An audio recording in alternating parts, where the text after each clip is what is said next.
Know the top stories of the day. Understand the issues that matter. This is Manila Bulletin News on Web. Your quick rundown of top news in the country and around the world. Manila Bulletin, celebrating 120 years of timely stories and timeless truths. Be fully informed.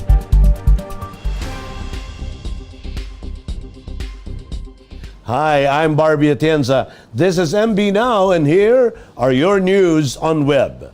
Another 2 weeks travel ban extension to more than 30 countries in the Philippines. That is the call of one of the members of the Octa research team to the government. According to Dr. Guido David, the possibility that a new variant has entered the country should not be dismissed just yet. He suggested a 2-week monitoring period considering the most recent discovery of a new variant in South Africa and Nigeria, thereby opening the possibility that this strain has spread to other countries.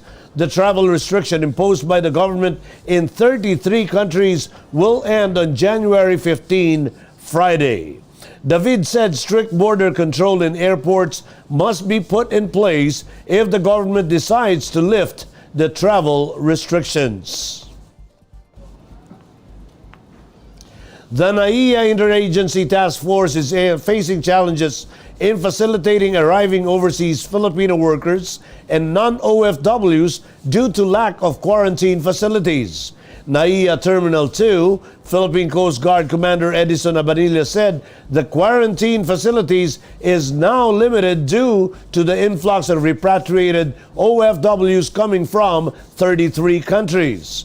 The travel restriction for aliens arriving from these countries is in effect until January 15.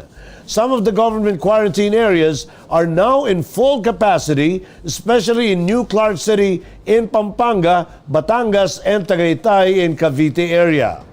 In Metro Manila, only Sogo and Nice Motels are 2 approved quarantine facilities and are under Oplan Kalinga Center, which provides these facilities to returning OFWs for free. OFWs arriving in Manila have the option of entering other hotels approved as quarantine facilities, but would have to shoulder the cost. The Bureau of Fisheries and Aquatic Resources announced a red tide alert on Monday in some coastal areas where shellfish are positive for paralytic shellfish poison beyond the regulatory limit. In an advisory, the BFAR said that all types of shellfish and assets or alamang gathered from Biliran Islands, Dawis, and Tagbilaran City in Bohol, Balite Bay, and Mati City in Davao Oriental, Guian and Matarimao Bay in Eastern Samar, Calubian, Cancabato, Carigara Bay, and Tacloban City in Leyte are not safe for human consumption. Milagros in Masbate, Siaton, and Tambobo Bay in Negros Oriental, Honda, Inner Malampaya Sound, Taytay, and Puerto Princesa Bays in Palawan, Sorsogon Bay, Lianga Bay, and Hinatuan in Surigao del Sur, Daram Island, Cambatutaya Bay, and Sumaraga in Western Samar, and Dumangquillas Bay in Zamboanga del Sur are also included in the list. According to BFAR, fish, squids, shrimps, and crabs are safe for human consumption provided they are fresh and washed thoroughly, and internal organs such as gills and intestines are removed before cooking. Metro Manila recorded its coldest day so far this northeast monsoon or Amihan season as air temperature dipped to 20.6 degrees Celsius on Wednesday. The temperature was registered at the Pag-asa Science Garden Monitoring Station in Quezon City at around 4:30 a.m. The coldest day in history in Metro Manila was registered twice on February 4, 1987 and December 30, 1988 at 15.1 degrees Celsius. The strong Amihan winds prevailing over the country usually reaches its peak from December to February. Now in Metro News, street parties, stage shows and parades banned for the feast of Santo Niño de Tondo and Pandacan. And Pateros eyes COVID-19 vaccination of 50,000 out of 80,000 residents. More from this report. Street parties, stage shows, parades, street games, and other similar activities are now banned during the celebration of the Feast of Santo Niño de Tondo and Pandacan on January 16 and 17. Manila Mayor Francisco Isko Moreno Dumagoso on Monday signed Executive Order No. 02 Series of 2021 prohibiting the said activities in light of the COVID-19 pandemic. Salo-salo, lakbayaw, dancing and singing along streets, beauty pageants, talent shows, stage plays, and sports competitions are among the activities covered by the ban. A liquor ban will also be enforced on January 16 and 17, curfew hours will also be strictly observed. Barangay officials and elements of the police will be deployed to ensure the proper implementation of the order. The town of Pateros is eyeing to vaccinate 50,000 out of 80,000 residents, according to Mayor Miguel Ike Ponce III on Monday. Pateros is allotting 20 million for COVID-19 vaccination of its residents. They are now starting an online registration for free for the COVID-19 vaccines. Ponce assured that the local government will prioritize the vaccination of medical frontliners once the vaccines have arrived in Pateros. Here are the top news in other parts of the country. Bataan town to rely on national government for COVID-19 vaccination needs.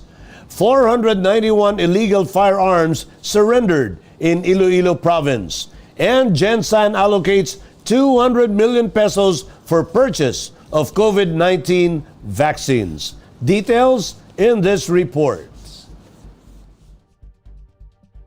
The fourth-class municipality of Samal in Bataan will rely on the national government for its coronavirus disease vaccination needs. This was disclosed by Mayor Aida Macalinaw, who admitted that the town had no budget for the purchase of the COVID-19 vaccines. Macalinaw said the town's primary healthcare program only allots 2,000 pesos annually for each resident. But she also said that they are looking for funds to provide vaccines to poor residents of the town, especially those who work outside their homes. She also said that if they are able to raise funds, they will prioritize the purchase of vaccines, but Macalinaw also cleared that they need to be sure that they have enough, for they cannot do it partially if they cannot finish the free vaccine program. For the year 2020, a total of 491 illegal firearms were surrendered to the Iloilo Police Provincial Office or IPPO. The 2020 report released by the IPPO found that there was an increase of 333 illegal firearms surrendered last year in the 42 towns and component of City of Pasig. The campaign, dubbed as Tokhang Kontra Armas Luthang or Oplan Tikal, aims to curb the number of illegal firearms which may be unregistered or have expired licenses. The IPPO also arrested 161 people for having possession of illegal firearms from January to December 2020. The local government of General Santos City has allocated a 200 million pesos budget for its coronavirus disease vaccination program, which it expects to roll out by the second quarter of the year. City Mayor Ronel Rivera said the city government was closely coordinating with the Department of Health regarding the requirements for the procurement of the vaccine, particularly that manufactured by AstraZeneca. He also said vulnerable sectors, including frontliners and senior citizens, will be given priority for the COVID-19 inoculation campaign. In world news, U.S. Democrats move to impeach Trump in final days of his presidency. UK to get tough on virus rule breakers. And Madrid paralyzed after heavy snowfall. Let's watch this. Congressional Democrats on Monday formally began the process of impeaching President Donald Trump for a historic second time, accusing him of incitement of insurrection over his supporters' deadly storming of the U.S. Capitol. Democrats introduced a resolution in the House of Representatives calling for Vice President Mike Pence and the cabinet to remove Trump as unfit for office under the U.S. Constitution's 25th Amendment, but Republicans blocked its immediate adoption. Speaker Nancy Pelosi hit out at the House Republicans, accusing them of enabling Trump's unhinged, unstable, and deranged act of sedition to continue.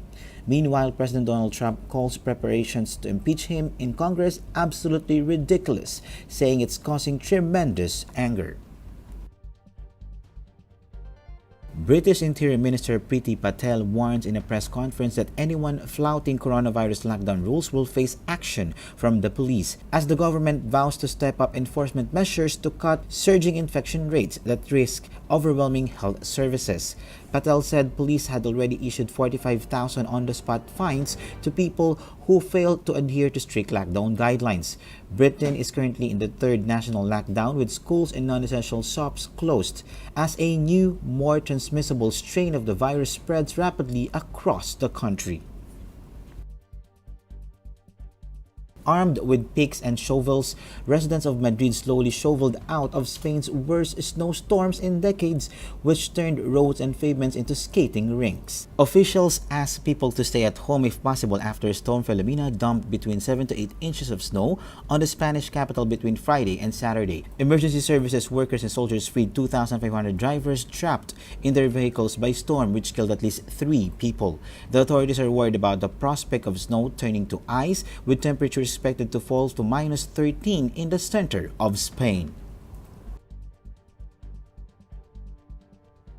In entertainment, angry fans slammed and cursed Taguig Pateros representative Alan Peter Cayetano for using K-pop superstars BTS for political stunt. Cayetano is reportedly launching a political bloc in the House of Representatives called BTS sa Kongreso, to be composed of himself and 6 other congressmen, just like the number of members of the popular K-pop boy band. Fans took to Twitter on January 12 and used the hashtag Cayetano Stop Using BTS to protest the plan and scold him for using BTS. The hashtag became the #1 trending topic in the Philippines on Twitter. Some even said that the said move of Cayetano may compel more people to register to vote and that fans should not let Cayetano capitalize on BTS's popularity.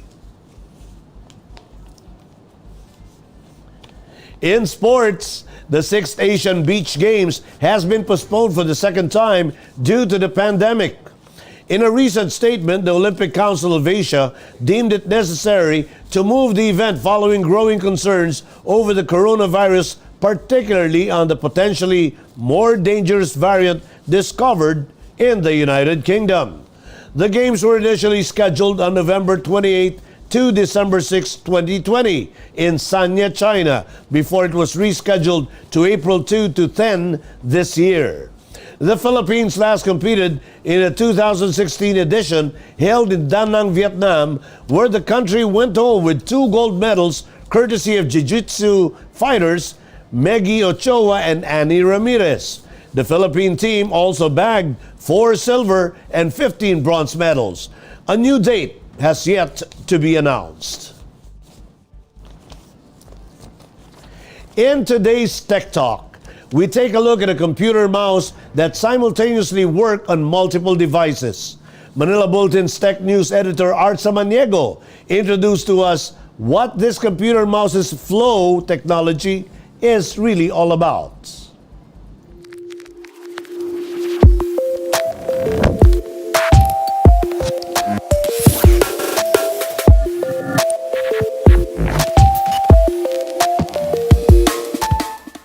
Sometimes while at work, you need to seamlessly work between 2 computers like your desktop computer and a laptop computer. And most of us email files to ourselves to be able to access files from different devices. Today, we'll introduce you to a device that will make your workflow even more seamless and easier. Hi, I'm Art Samaniego and this is Tech Talk. This is the Logitech M590 multi-device silent wireless mouse. An intelligent mouse that works silently and can work between multiple computers. It connects wirelessly to devices through its USB receiver and Bluetooth that you need to configure by installing the Logitech Options software. Its USB receiver can also connect multiple Logitech devices such as a wireless keyboard. Once configured, you can highlight a text from one computer and paste it to the other computer. This also works on files and folders where you can copy and paste from one computer to another, so you don't need to email or DM them to yourself. This flow technology, as Logitech calls it, will make accessing multiple devices seamless and as if you're only using one device.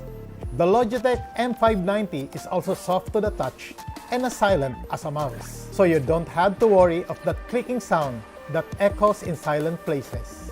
The Flow technology may seem simple to some, but with its seamless connectivity capability, it really makes your workflow easier and faster. And that is Tech Talk for this week. Join us again next week for more tech updates. This is Art Samaniego, and this is Tech Talk. Be fully informed.